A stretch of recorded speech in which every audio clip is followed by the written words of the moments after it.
Hey guys, welcome to PM Pathshala. Guys, आज हम लेकर आए हैं विजन आईएएस की मंथली करंट अफेयर मैगज़ीन है जून 2025, जिसमें हम इस मंथली मैगज़ीन का आज चैप्टर 4 कवर करेंगे, जिसमें हम बात करते हैं सिक्योरिटी के बारे में। तो जो भी बच्चे चैनल पर नए जुड़े हैं, do like share and subscribe to PM Pathshala. और हमारे पहले के जो चैप्टर तीनों हैं, चाहे पॉलिटी गवर्नेंस, आईआर हो गया, इकॉनमी हो गया, सभी आप चैनल पे दे सकते हैं। चैनल की प्लेलिस्ट तैयार है, तो करंट अफेयर्स के लिए हमारा बेस्ट चैनल है, आप ज़रूर देखिए। आज का पहला टॉपिक सिक्योरिटी में है 5th generation fighter jet AMCA के बारे में हम डिस्कस करने जा रहे हैं। सबसे पहले समझते हैं ये न्यूज़ में क्यों था।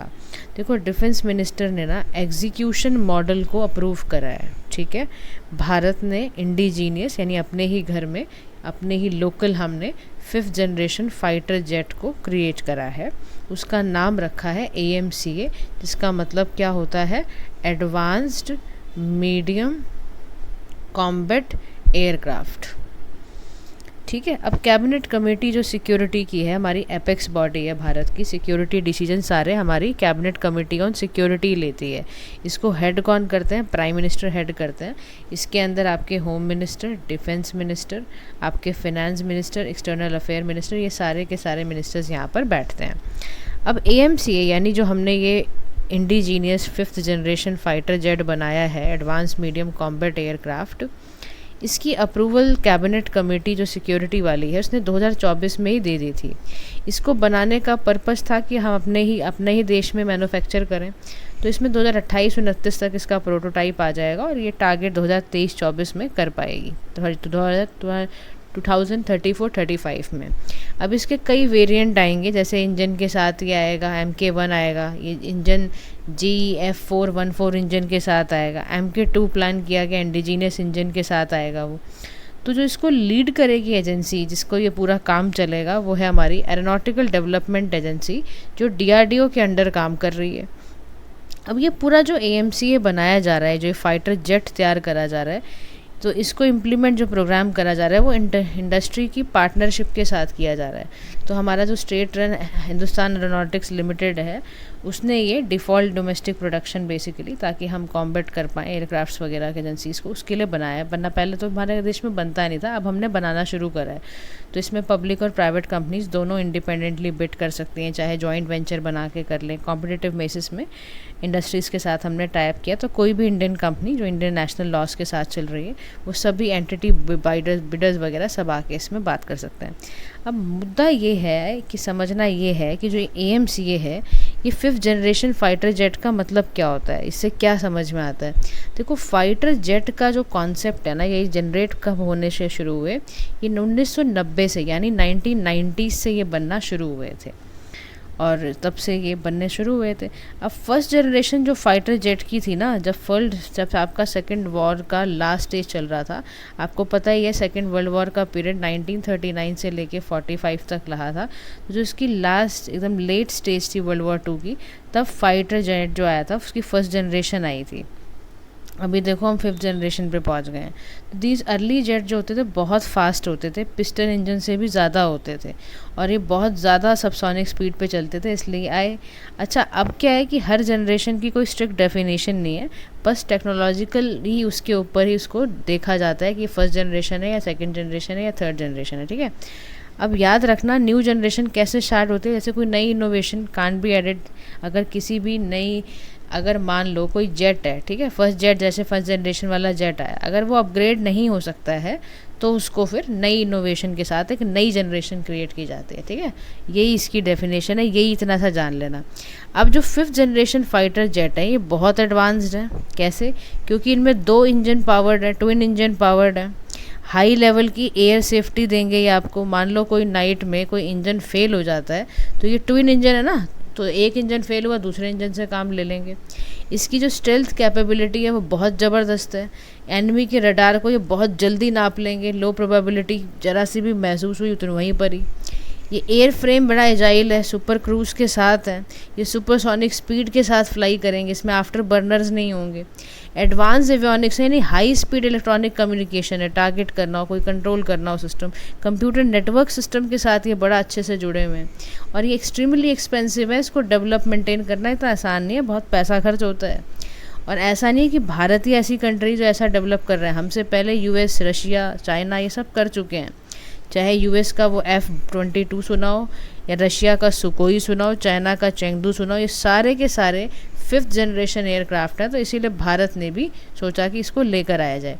तो बहुत सी कंट्रीज़ हैं जो अनाउंस जिन्होंने किया कि वो 6th जनरेशन फाइटर्स बनाएंगे। हम तो 5th ही बना रहे हैं, वो 6th जनरेशन की बात करके अनाउंस कर चुकी हैं। और इस 6th generation air jet fighters के अंदर artificial intelligence, hypersonic, unmanned capability सब जोड़ा जाएगा, यानी ड्रोन्स भी होंगे इसके अंदर ही।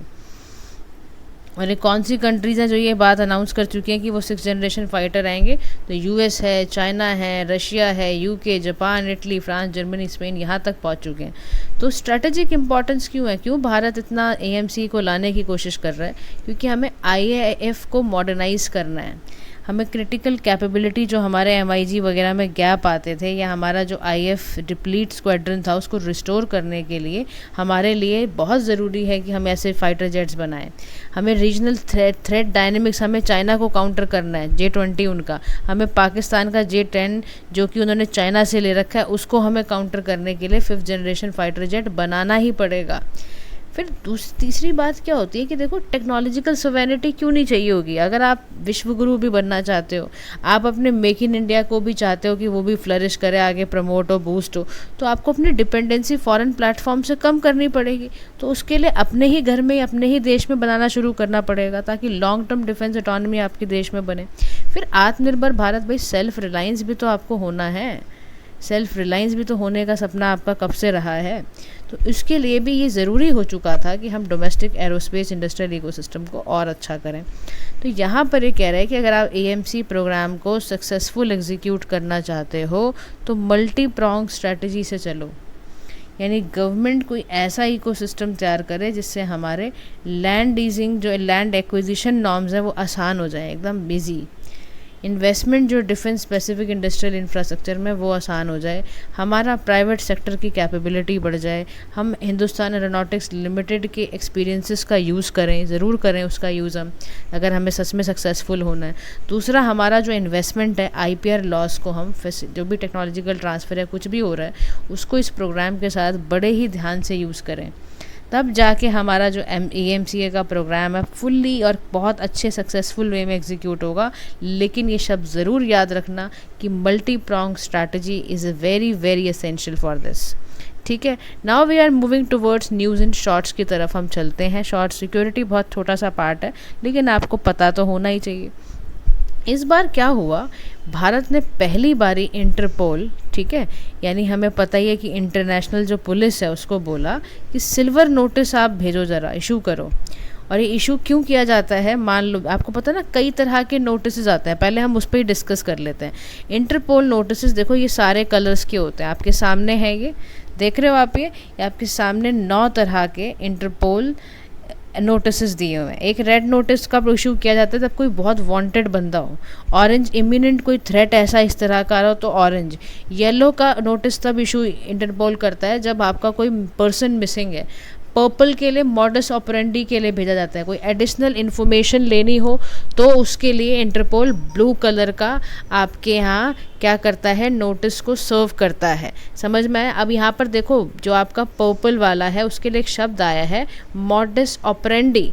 आया कि नहीं आया? मॉडस ऑपरेंडी क्या होता है समझ, देखो एक पर्टिकुलर तरीका होता है जिसमें हम किसी टिपिकल ग्रुप पर्सन के साथ कुछ करना चाहते हैं, कोई ऐसी चीज़ होने वाली है। यानी modus operandi individual habit of working, किसी बिजनेस में कोई क्रिमिनल इन्वेस्टिगेशन चल रहा हो, ठीक है, मतलब मोड ऑफ ऑपरेटिंग बेसिकली इसको कहा जाता है।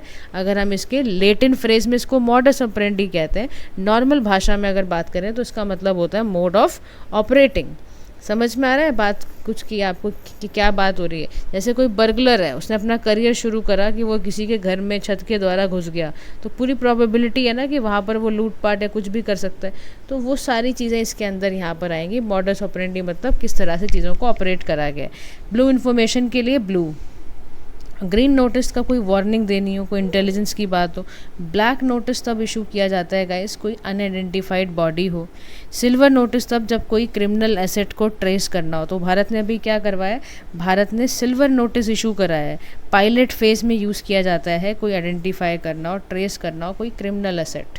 और इंटरपोल का एक तो यूएन के साथ होता है, एक स्पेशल नोटिस जाता है किसी इंडिविजुअल किसी एंटिटी को जब आपने यूएनएससी को सैंक्शन या कोई सब्जेक्ट कुछ ऐसा ख़राब किया हो।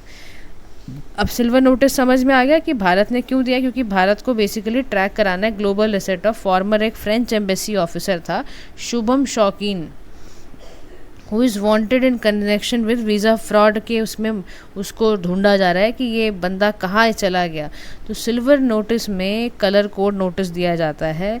कलर कोड नोटिस का मतलब है इंटरनेशनली रिक्वेस्ट किया गया, अलर्ट डाला गया पुलिस वाले जितने भी मेंबर कंट्रीज़ हैं कि कोई क्रिटिकल क्रिमिनल रिलेटेड इन्फॉर्मेशन इस शौकीन रिलेटेड बंदे के बारे में मिल पाए। तो यानी कि इसमें हम क्या करेंगे, ट्रेस करेंगे, गैदर करेंगे कि इसने क्या क्या ख़राब करा है, ऐसे कौन कौन से एसेट्स को इसने फॉरेन कंट्री में छुपा के रखा हुआ है। तो ग्लोबल कोलैबोरेशन है, भारत और इससे जुड़े 51 कंट्रीज इसमें फर्स्ट फेज़ में पायलट प्रोजेक्ट में साथ दे रहे हैं। नवंबर 2025 तक ये प्रोजेक्ट चलेगा। तो पहला सिल्वर नोटिस इशू हुआ है जनवरी में ऑन बिहाफ ऑफ इटली। ठीक है, ईच कंट्री कैन रिक्वेस्ट कम से कम 9, आप ड्यूरिंग पायलट फेज़ में आप 9 सिल्वर नोटिस जो होते हैं वो आप करवा सकते हो इशू। तो ये ध्यान रखना, ये भी आपको पता होना चाहिए कि कितने करवा सकते हो। अब देखो यहाँ पर एक शब्द आया पायलट फेज़, आया कि नहीं आया, पायलट फेज़ बोला जा रहा है। पायलट फेज़ का मतलब होता है गाइस प्रीलिमिनरी स्टेज। जैसे आपका प्रीलिम्स का एग्ज़ाम होता है ना, जानने के लिए कि आप कुछ सीरियस भी हो या नहीं हो। तो जैसे कोई प्रोडक्ट डेवलप हो रहा हो जस्ट अभी, तो उसमें आप देख रहे हो कि इसकी फिजिबिलिटी, इसकी इफेक्टिवनेस, इसमें पोटेंशियल इश्यूज़ क्या आ रहे हैं, समझ में आ रहा है। तो उसी टाइम ताकि कोई रिस्क है कुछ है तो आप उसको मिनिमाइज़ कर पाओ, तो उसी को कहते हैं पायलट फेज़। तो पायलट फेज़ में हर कंट्री 9 सिल्वर नोटिस की रिक्वेस्ट डाल सकती है। अब इंटरपोल के बारे में, इंटरनेशनल पुलिस जो सिस्टम है, समझते हैं इसके बारे में। ये हेडक्वार्टर्स लियोन फ्रांस में है। ये इंटरनेशनल क्रिमिनल पुलिस कमीशन द्वारा during second international police Congress Vienna में हुआ 1923 में। इंटरपोल 1956 में इस्टेब्लिश हुआ। मेंबर कंट्रीज जो है उसकी इंडिया भी फाउंडिंग मेंबर है। तो याद रखना इंटरपोल में कितने मेंबर्स हैं, 196 इसमें मेंबर्स हैं। National central bureau establish by member countries, ताकि हम इंटरपोल अफेयर्स के पॉइंट को एक्सेस कर पाएँ। सीबीआई इंडिया की क्या है, नेशनल क्रिमिनल ब्यूरो है, इंटरपोल के साथ वो भी जुड़ी हुई है। एक हमने इवन भारत पोर्टल निकाला है ताकि कोऑर्डिनेशन हम कर पाएँ। गवर्निंग बॉडीज इसमें पार्टिसिपेट करती हैं इंटरपोल के अंदर। नोटिस मैंने आपको बताई दी हैं। Now we are moving towards the next shot, जिसमें बात कर रहे हैं कि सक्सेसफुल ट्रायल हुआ है पोखरन राजस्थान में रुद्राष्ट्र का। ये रुद्रस्ट्रा लिखा हुआ है, ठीक है। अब किसने किया है, देखो हाइब्रिड अनमैन्ड एरियल व्हीकल रुद्रस्ट्रा है। रुद्रस्ट्रा समझ में आ गया।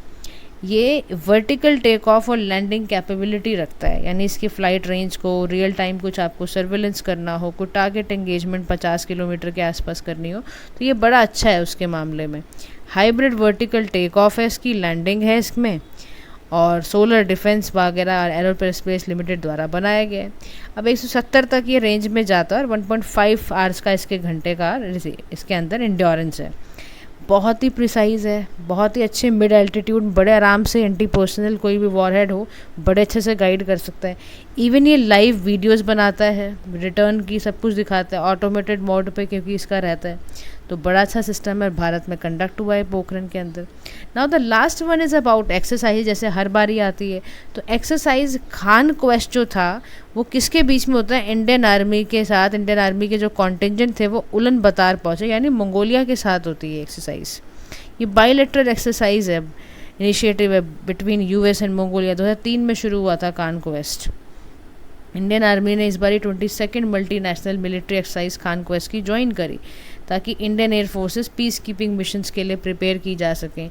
चैप्टर 7 यूएन का चार्टर जो है ना, उसमें मेंशन है कि कोई भी action with respect to threat to the peace, breaches of the peace and acts of aggression, उसको चैप्टर 7 ऑफ यूएन चार्टर कहते हैं, वहाँ मेंशन है। ये समझ में आया। तो बायलैटरल इनिशिएटिव है exercise Khan quest between US and Mongolia, और पहला जो हुआ था ये 2006 में हुआ था, ठीक है। तो इंडियन आर्मी भी इस बारी 22nd मल्टीनेशनल मिलिट्रीज में गई थी, इंडियन आर्मी के कॉन्टिजेंट पहुँचे थे। नेक्स्ट है आपका पासेक्स। तो पासेक्स से जॉइंट नेवल एक्सरसाइज है ये, जैसे ये मिलिट्री है ना, ये नेवल एक्सरसाइज है। किसके बीच में? इंडिया और यूके के बीच में इस बारी नदर्न अरेबियन सी में ये कंडक्ट हुई थी। तो गाइज आज के लिए इतना ही। Thank you so much for listening. कल हम एनवायरनमेंट सेक्शन करेंगे, अपने मेंस की वीडियो भी आपको मिलने वाली है। Have a nice day to all.